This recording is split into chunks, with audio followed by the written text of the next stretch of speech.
Não é porque as palavras se parecem que necessariamente... Produção, essas palavras nem rimar estão rimando. Tá errado? Não é como a gente faz sempre, não.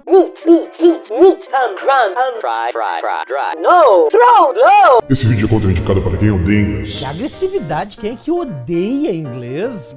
Para que isso? Você tem liberdade de odiar o que quiser, viva a democracia. Começamos por...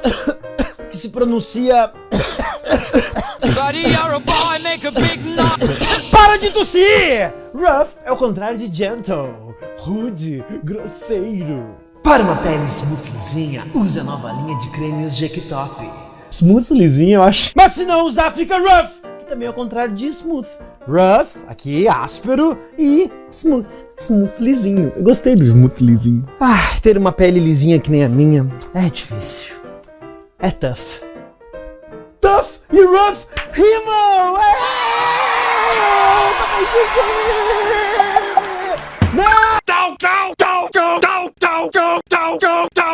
Muita gente pronuncia though como though porque é mais parecido para nós brasileiros. Though é uma conjunção adversativa que junta duas informações que não naturalmente seriam colocadas lado a lado.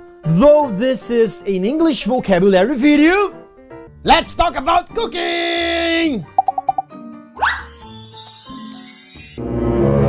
Though é dental vozeado, linha nos dentes, though é D normal. Ai, au! Coloca um R. E let's go through this door!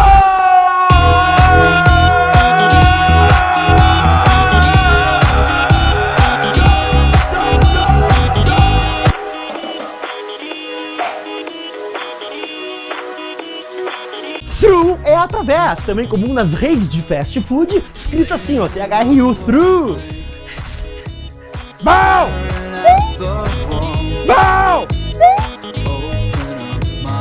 Bow!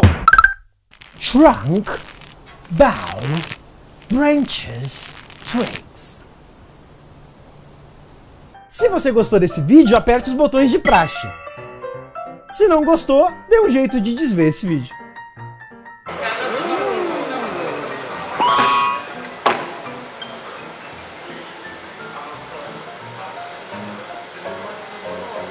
It's tough.